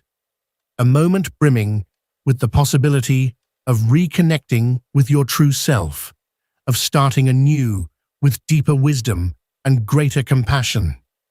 Just imagine for a moment what your life might look like if you allowed yourself to set down the crushing weight of others' expectations. If you stopped trying to mold yourself into who the world says you should be, and instead chose, boldly and unapologetically, to simply be yourself. According to Jung, this act of radical authenticity is the very heart of a fulfilling life. When you stop living for approval, when you align yourself with your inner truth, the universe responds in kind. Doors that once seemed permanently closed begin to open. Opportunities you never imagined suddenly appear. And the right people, those who truly see you and value you, are drawn effortlessly into your life. Of course, it is natural to feel fear, fear of losing what is familiar, fear of judgment, fear even of facing your own deepest truths. Yet Jung taught that fear is not an enemy to be avoided. Fear, paradoxically, is a guide. It points directly toward what matters most. Fear arises most acutely when you are standing on the threshold of profound change. It signals that you are on the verge of stepping into a new chapter, a chapter where greater authenticity, freedom, and purpose await. Allow yourself, right now, to reflect deeply. What is it that is holding you back? What parts of your life feel heavy, stagnant, no longer in harmony with who you are becoming? And perhaps most importantly, what new possibilities could emerge if you dared to let go? The answers to these questions might very well be the key to unlocking a new era of your life, an era where you feel more connected to your own soul and more attuned to the grand design the universe has in store for you. Understand that the journey will not be without challenges, but you are not alone in this. Every human being faces moments of doubt, uncertainty, and loss. What separates those who thrive from those who remain stuck is not the absence of hardship, but the choices they make in response to it. You can choose to remain rooted in the familiar, resisting change out of fear, or you can take a leap of faith, trusting in the unseen forces guiding you, trusting in yourself, and trusting in the vast intelligence of the universe. Taking that leap of faith is not a trivial decision. It demands bravery. It demands a radical trust in your own worth and in the benevolent flow of life itself. It requires you to look beyond your immediate fears and doubts, to remember that within you lies an incredible reservoir of strength, wisdom, and resilience, more than enough to meet whatever challenges lie ahead. Jung firmly believed that true personal growth occurs only when we have the courage to confront the unknown, when we open ourselves to the possibility of a life that is different from what we had imagined, but far more authentic and aligned with our soul's true purpose. This does not mean the path will be free of obstacles. On the contrary, difficulties will surely come, but you will meet them with a transformed spirit, recognizing them not as insurmountable walls, but as vital lessons, as markers that you are indeed moving in the right direction. Each experience, even the ones that once seemed unbearable, serves a sacred function in the intricate tapestry of your life. Think back to those moments when everything appeared to be falling apart, when it seemed as if the universe itself had turned against you, only to realize, with the passage of time, that those painful endings were actually powerful new beginnings. Perhaps you lost a job that was slowly draining your soul, only to discover a new opportunity that set your spirit alight. Or maybe a relationship you clung to out of fear ended, and in that space of emptiness, someone entered your life who truly cherishes and honors who you are. The universe is always communicating, always guiding, even when we cannot yet see the full picture. Trust that if you have the courage to release what no longer serves you, if you have the faith to follow the quiet pull of your soul, you will find yourself exactly where you are meant to be, living a life that resonates not just outwardly, but from the deepest chambers of your heart. Jung would say that these are not accidents. Rather, they are the outcome of a much deeper process of transformation. This process of inner transformation requires us to tune in to our intuition, that quiet inner voice that, though often subtle and soft, always knows what is truly best for us. The problem is that in the midst of the chaos of daily life, we often ignore that voice. We drown it out with the noise of external expectations, the demands of society, and the insecurities we carry within ourselves. Yet Jung teaches us that intuition is one of the most powerful tools we have for navigating through life. It is our direct link to the unconscious, to that timeless part of ourselves that remains deeply attuned to the greater rhythms of the universe. Intuition does not always present itself through logical arguments or rational explanations. More often than not, it appears as an inexplicable feeling, a persistent thought that keeps resurfacing, or even a dream that at first seems nonsensical. But if you learn to pay attention, you will begin to notice patterns, signs and signals guiding you toward what you truly need. Trust that voice, even when it seems irrational, even when it defies what your logical mind is telling you. The truth is, some of the most pivotal decisions in your life, the ones that shape your destiny, will not be supported by logical reasoning. They will be backed only by a profound sense of inner certainty. Of course, trusting your intuition does not mean that everything will suddenly become easy or free of doubt. There will be moments of fear, moments when you question if you are doing the right thing. In those moments, remember, the path toward your true purpose is not a straight line. It is a winding journey filled with unexpected twists and turns, and each detour, each apparent setback, holds valuable lessons for you. When you choose to follow your intuition, something extraordinary begins to happen. Synchronicity. Jung described synchronicity as those seemingly random events that somehow fit perfectly into your life. These are the moments when everything seems to align as if by magic. You meet the right person at exactly the right moment, or an opportunity presents itself just when you need it the most. Synchronicity is not a coincidence. It is a confirmation that you are in alignment with your truth. It is the universe's way of affirming that the inner work you are doing is bearing fruit, that you are moving in the right direction, even if you cannot yet see the full picture. But to experience this magic, you must be willing to relinquish control.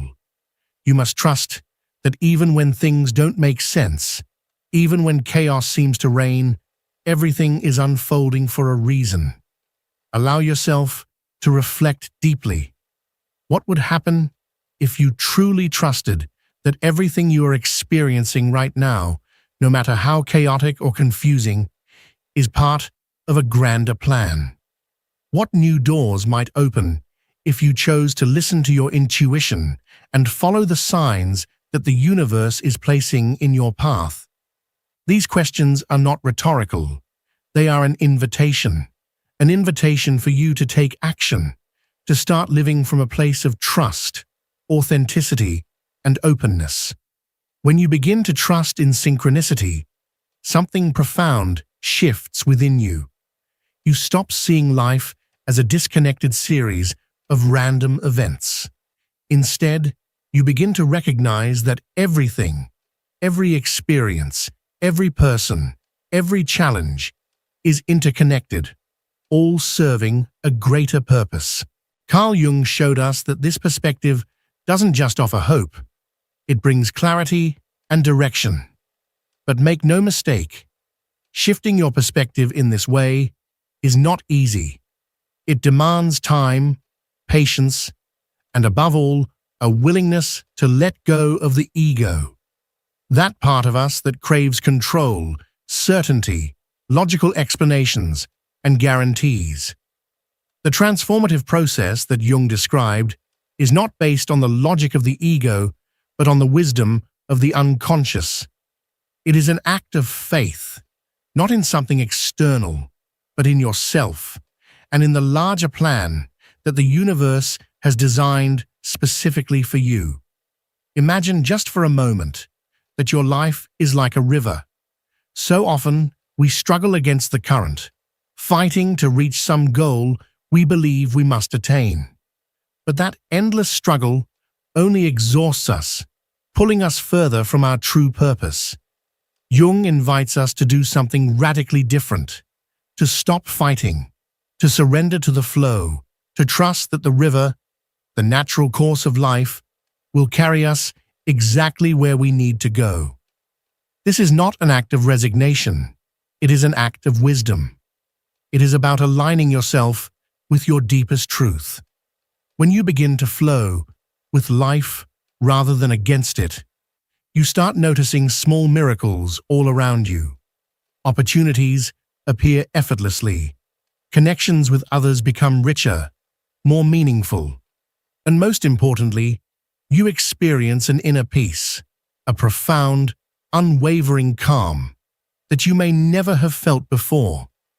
This peace doesn't mean that all your problems will vanish. Rather, it means you will possess the strength and resilience to face them from a place of authenticity and balance. One of the greatest gifts Jung left us is the realization that we are not alone in this journey. Even though every path is unique, we are all connected to one another and to the greater whole of existence. This connection reveals itself through our relationships, through the people who enter our lives, and through the events that seem, on the surface, to be mere coincidences, but are actually profound synchronistic encounters. These experiences are not random. They are sacred reminders that we are part of something infinitely larger than ourselves. Yet, in order to experience this connection fully, we must first learn to let go. Let go of rigid expectations about how life should unfold. Let go of the past that weighs us down. Let go of the limiting beliefs that keep us from realizing our fullest potential. Letting go does not mean forgetting or denying reality. It means liberating ourselves from the burdens we carry, creating space for the new, for the unexpected, for the miraculous. When you choose to let go, you will see that life has an extraordinary way of rewarding your courage. The things you truly need, the people who genuinely support you, and the opportunities that align with your highest purpose begin to flow effortlessly into your life. It is as if the universe itself responds to your act of trust, offering you gifts far greater than anything you could have planned or forced into existence. It is at this juncture, when you surrender control, trust the process, and open yourself to the unknown, that true transformation becomes inevitable. You stop living in fear and start living in love. Love for yourself, love for others, and love for the process of life itself. This love is not fleeting or superficial. It is a powerful force that propels you forward, especially in your darkest and most difficult moments. Jung's message is clear. Even when everything seems lost, the universe still has a plan for you. That plan may not always be immediately visible. It may unfold in ways you never anticipated. But if you have the courage to trust, to let go, and to flow with the river of life, you will discover that every step you take has a purpose, and that purpose is always aligned with your highest good.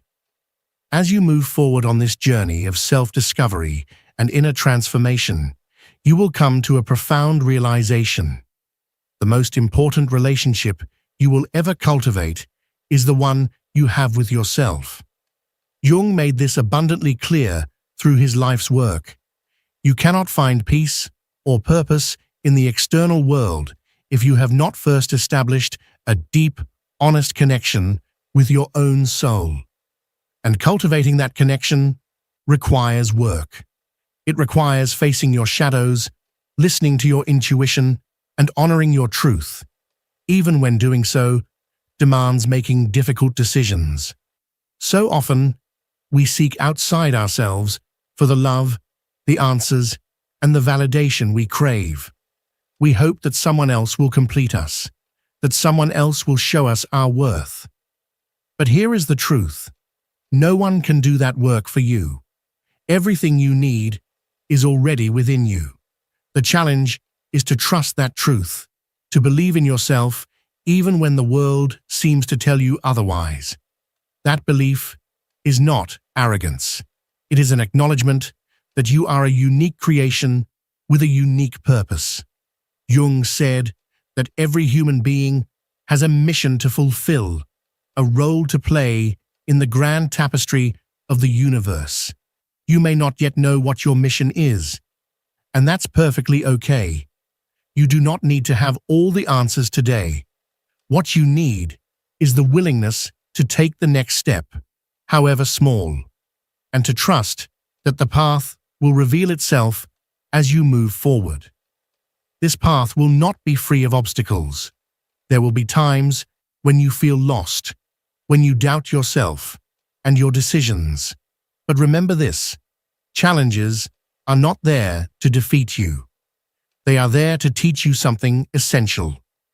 Every obstacle, every disappointment is an opportunity to grow, to strengthen your spirit, and to move closer to your true purpose. It is here that resilience becomes an indispensable tool. Being resilient does not mean ignoring pain or pretending everything is fine. It means allowing yourself to feel, to learn from your emotions, and to move forward with a wiser heart. Resilience is the ability to adapt to change, to find hope in adversity, and to trust that even when you cannot see it clearly, the universe still holds a plan for you. Jung believed that every crisis we experience is an invitation to transformation. When things fall apart, it is often because something larger, something better, is trying to emerge. But for that emergence to happen, you must be willing to let go of the old, the outdated paradigms, the limiting beliefs, the toxic patterns that no longer serve your highest good. Change begins with small acts of courage. It could be as simple as saying no to something that no longer resonates with you, or as life-altering as making a decision that changes the entire course of your future. What matters is that each courageous act brings you closer to your authentic self, the version of you that is not constrained by fear or by the expectations of others. When you choose courage over fear, when you allow yourself to be authentic even amidst uncertainty, you send a powerful signal to the universe. You are ready to receive what truly belongs to you. And in that moment, life begins to transform. Not immediately, but steadily and significantly. The pieces of your life's puzzle begin to fit together. The opportunities that once seemed out of reach become attainable realities. When you allow yourself to release what no longer serves you, to trust the process, and to reconnect with your essence, you begin to experience life in a completely new way. Challenges no longer feel like punishments, but become opportunities for growth. Doubts and fears become allies, helping you understand yourself more deeply. And most importantly, you discover that you have always had within you everything you need to overcome any obstacle. Jung's message remains timeless. True fulfillment is not found in chasing external ideals, but in exploring the vast universe within. This journey is not linear, nor is it always easy, but it is the most meaningful journey you will ever undertake. Every step you take toward your authenticity is a declaration of self-love, a commitment to your truth, and a courageous act that has the power to transform not just your life, but the lives of everyone you touch. Together, we can inspire others to rediscover the power that lies dormant within them, and ultimately to transform the world, one soul at a time.